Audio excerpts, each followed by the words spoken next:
6 তারিখে যখন আমরা বেরিয়ে আসছি কারাগার থেকে, এত যে রক্তাক্ত ঘটনা, এত লাশ ছাত্র জনতার, তার মধ্যে এত শ্রমিকের যে লাশ, এত রিক্সা চালকের যে লাশ, শেখ হাসিনা তাদের যে জীবন কেড়ে নিয়েছেন, লাশ ফেলেছেন, এটা পরবর্তীতে জানতে পারলাম। গণতন্ত্রের পক্ষের এক দুর্জয় সাহসী সৈনিক হিসাবে নিজের জীবন যে দিয়ে দিতে পারেন, এইরকম অকাতরে নিজের জীবন আত্মদান করতে পারেন, এইটা আমি সেদিন দেখেছি। সেই বাসায় বাসায় একদিকে দেখেছি কান্নার রং, আরেকদিকে দেখেছি ওই পরিবারের কি অদম্য সাহস, কি আত্মপ্রত্যয়, যে তার স্বামী মারা গেছে, তার সন্তান মারা গেছে, কিন্তু তারপরেও তারা যে সত্যের জন্য, তারা যে ন্যায়ের জন্য লড়াই করেছে, সেইটা আমরা দেখেছি প্রস্ফুটিত হতে।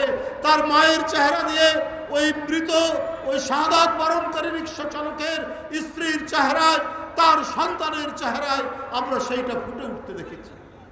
বন্ধুরা আমার, একটি কথা আছে আমাদের দেশে প্রবাদ, যে ঢেকি, ঢেকি চিনেন তো, যেখানে ধান ভাগে, সেই ঢেকি স্বর্গে গেলেও নাকি ধান ভানে।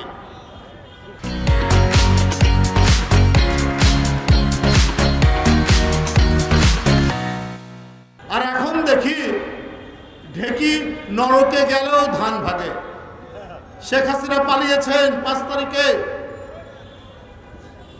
যে শেখ হাসিনা তার যুবলীগ ছাত্রলীগকে নানা প্রলোভন দিয়েছেন, আশ্বাস দিয়েছেন, তোমরা নামো, তোমরা প্রতিহত করো। প্রতিহত মানে তোমরা গুলি করো, তোমরা হত্যা করো, এর ফ্রি লাইসেন্স দিয়েছেন শেখ হাসিনা। কিন্তু তারপরে আপনি নিজের বোনকে নিয়ে একা পালিয়ে গেলেন, যুবলীগ ছাত্রলীগকে ফেলে দিয়ে, শ্রমিক লীগকে ফেলে দিয়ে, মৎস্যজীবী লীগকে ফেলে দিয়ে।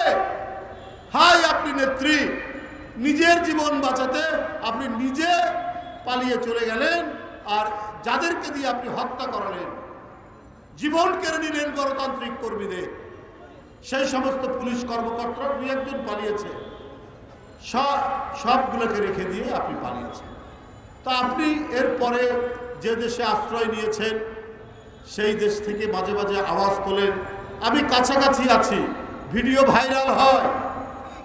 সেই ভাইরালে শোনা যায় তিনি বলেন আমি কাছাকাছি আছি, দূরে নয়, নেতা কর্মীদের উজ্জীবিত করার জন্য। কিন্তু আর আগের মতো তিনি আর সাড়া পান না।